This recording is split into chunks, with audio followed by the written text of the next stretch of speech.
Bonjour à tous, je vais enregistrer maintenant la vidéo numéro 9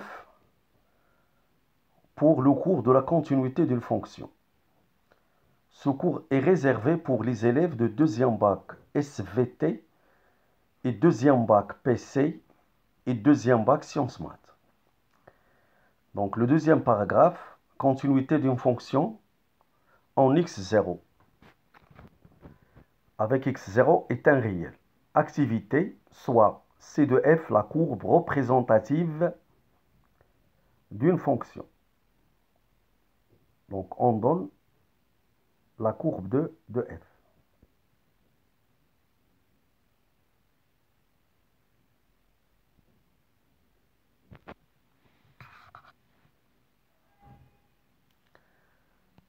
Donc les questions, c'est à partir de C de f, donner limite x tend vers moins 1, x inférieur à moins 1, de f de x, puis limite x tend vers moins 1 plus de f de x, puis f de moins 1. Donc, une remarque à faire ici, notre courbe. Donc, au point de coordonnées moins 1, 3, on a un point plein de la courbe. Vous voyez en rouge. Pour le point de coordonnées moins 1, 3, on a un point creux. Ceci s'explique par quoi? Que l'image de moins 1, c'est 1 et non 3. Pourquoi? Parce que une fonction, pour chaque élément de la fonction, chaque élément a une image et une seule. Ou bien, il n'a pas d'image. Ici, l'image de moins 1, c'est 3, c'est 1. Ceci est une convention, c'est-à-dire lorsqu'on met un point plein, c'est-à-dire que l'image de moins 1, c'est 1. Lorsqu'il est creux, c'est-à-dire l'image de moins 1, ce n'est pas 3. Donc on se met d'accord comme ça. Maintenant, je continue. Deuxième question B. Comparer la limite quand x tend vers moins 1 plus de f de x avec f de moins 1.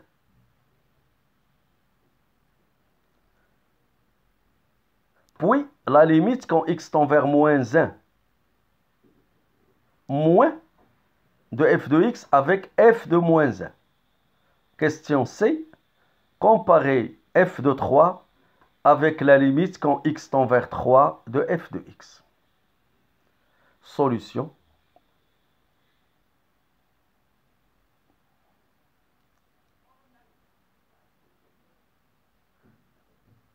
On a f de moins 1 est égal à 1.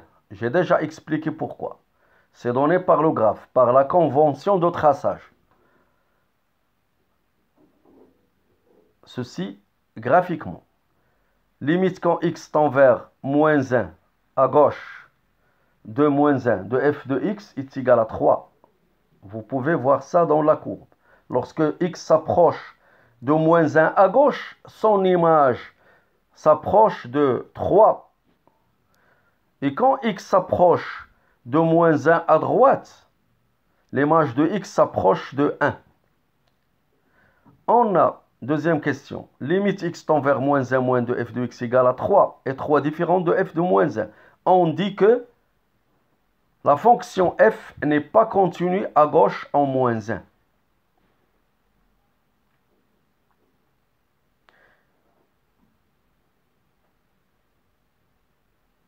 C'est la définition. Pour montrer qu'une fonction est continue en un nombre, il faut calculer la limite quand x tend vers ce nombre à droite.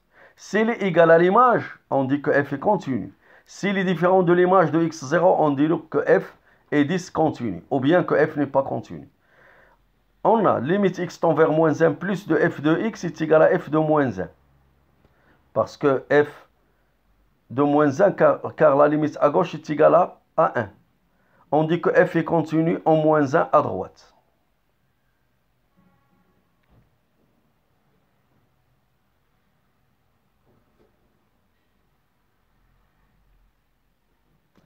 J'ai réécrit la question. À droite, en moins 1 à droite. Conclusion. f n'est pas continue en moins 1. Pourquoi? Parce qu'elle n'est pas continue à gauche de moins 1. Elle est continue à droite, mais à gauche, elle n'est pas continue. On dit que la fonction est discontinue en moins 1. C'est la définition. Je continue. La question C. Comparer f de 3 et la limite quand x tend vers 3 de f de x.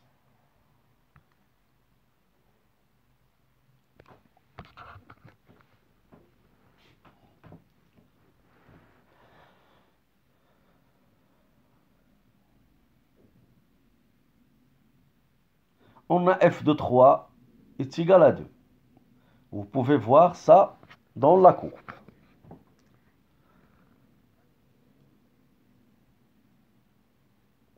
Et limite quand x tend vers 3 de f de x égale à 2. Il est égal à f3. On dit que f est continu en 3. Définition.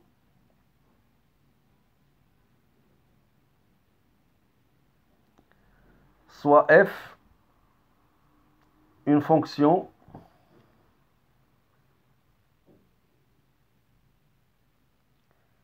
définie sur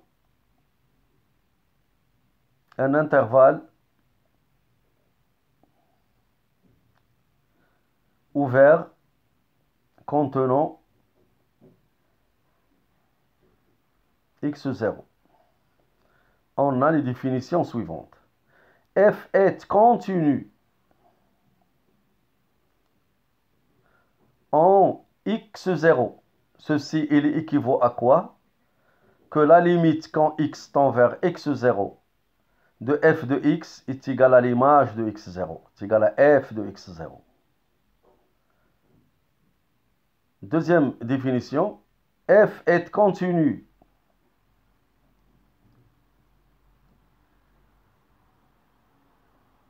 à droite de x0, ou bien en x0, équivaut à dire que limite quand x tend vers x0 de f de x, x0 plus de f de x est égal à f de x0. F est continu à gauche en x0, équivaut à dire que limite x tend vers x0 de f de x, quand x tend vers x0 moins, de f de x égale à f de x0. On a une propriété très importante ici.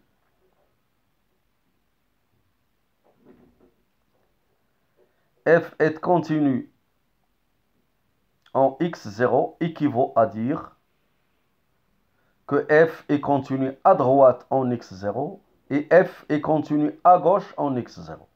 On a une équivalence. Facile à démontrer. En utilisant le cours vu aux premières vagues sciences maths.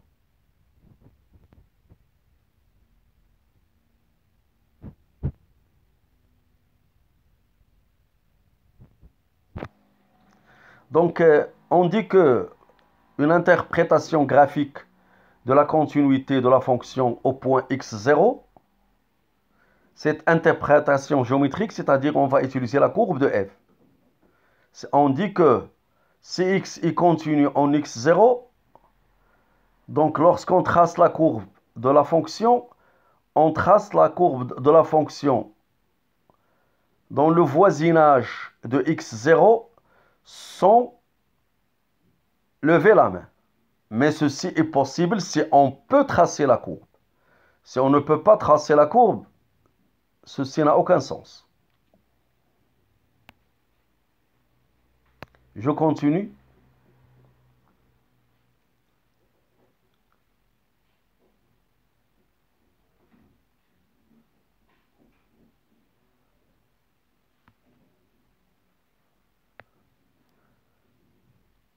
Continuité sur un intervalle. Ça, c'est une définition. Donc, pour démontrer la continuité, on a la propriété suivante. On peut l'appeler définition, mais c'est une propriété.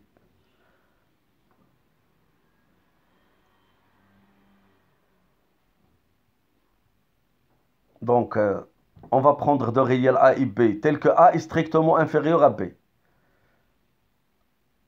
Donc, on pose ce tableau-là qui nous résume ces définitions-là. On a f est continu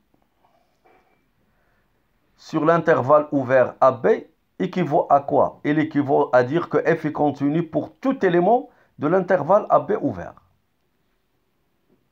On a toujours A est inférieur strictement à B pour que l'intervalle a un sens. Donc, f est continu sur l'intervalle semi-ouvert en B. C'est f est continu dans l'intervalle ouvert à B et continu à droite de A.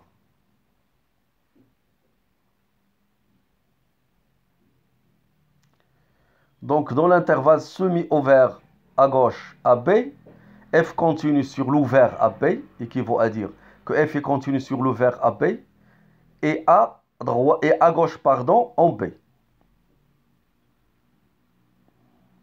F est continu sur le fermé à B, c'est f est continu sur le semi-ouvert. Par exemple, on peut choisir AB, semi-ouvert à droite, et à gauche en B.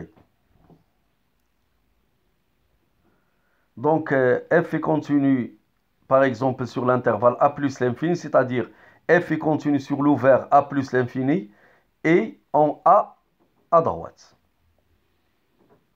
On peut voir les autres intervalles que je n'ai pas signalés de la même manière. Voici un exercice d'application. On va utiliser maintenant des calculs. J'ai essayé d'expliquer graphiquement la définition de la continuité par une activité. J'ai défini la continuité en x0, x0 à droite, x0 à gauche. Et j'ai donné la propriété de l'équivalence entre la continuité à droite et à